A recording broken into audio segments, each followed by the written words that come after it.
Hey guys, we are Ashley and Jamin Mills from The Handmade Home, and we are back with another edition of Coffee Talk.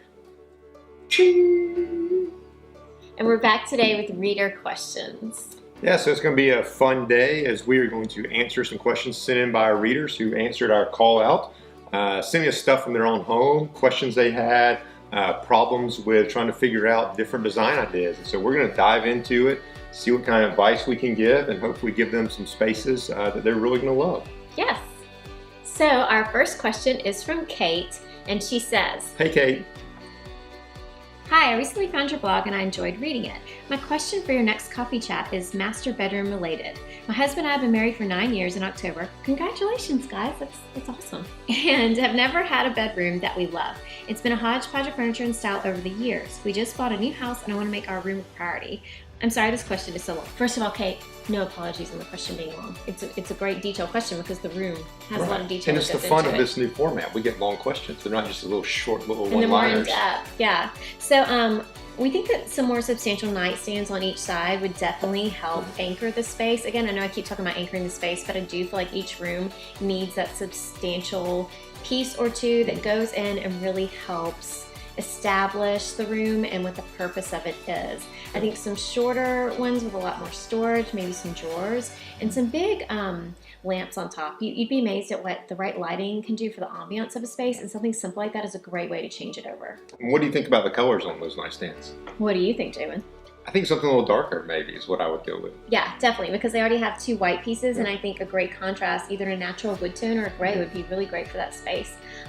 Also, I would bring in something to encase the bottom of that bed. If it's a handmade footboard or a way to wrap it in wood, what do you think? Yeah, I was going to say, the two things that really jumped out to me off the photo was one, there's no bed frame for it. So I think lifting that bed a little bit up off the ground will help as well. It'll give it something more obviously to anchor, but to make it feel more like a big kid room kind of thing too. And big kid room. Yeah, I mean, because lifting it up a little bit so it's not so low on the ground. I think the other thing that really jumped out to me is a mirror over the dresser. I think you're kind of surprised at how that can change up a room. It's a fun little accent you can bring in with frame of a mirror if you want to, but then little known fact, mirrors actually make rooms seem bigger because they're reflecting more of it. So I think those two would be easy changes for you to do, wouldn't cost a whole lot of money, but really could kind of help get you going in the right direction.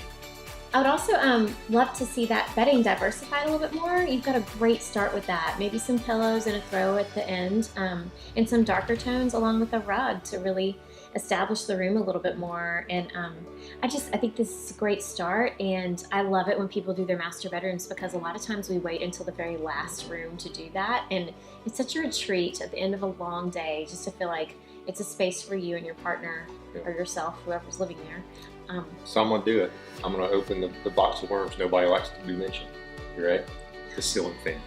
Dun, dun, dun. We're from the South. We're used to humidity, the heat. We've grown up with it. We live in it. But the thing we recommend all the time that people hiss at us about is the ceiling fan.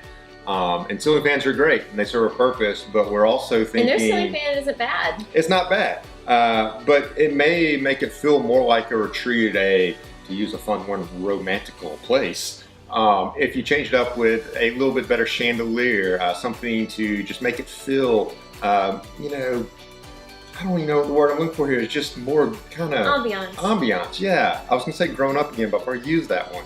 But anchor. One of our favorite vendors, Kichler, has a great options on stuff like this that you could bring in something and then come back with some floor fans for, maybe something vintage to kind of give it a unique feel. If you have to have that fan, yeah, if you've got to have that fan, do that. But yeah, we're big fans of pulling fans down. Fans have their place and we use them in some places, but it's also kind of a fun change up as well. You'll be amazed at what spiffing up that room will do for your love life, huh? Yeah, absolutely. That was weird and creepy. It was. Next. So thank you so much for tuning in, guys. We are so thrilled to have this new segment where we answer specific design questions of great readers, and we hope that you'll tune in again soon. Yeah, and if you have any questions, please feel free to send them in. Easiest way to do that is to do it at info@thehandmadehome.net, or you can pop it on social media somewhere and we'll grab it from there as well. And so we look forward to this next time for sure. Yes. So see you next time. Cheers.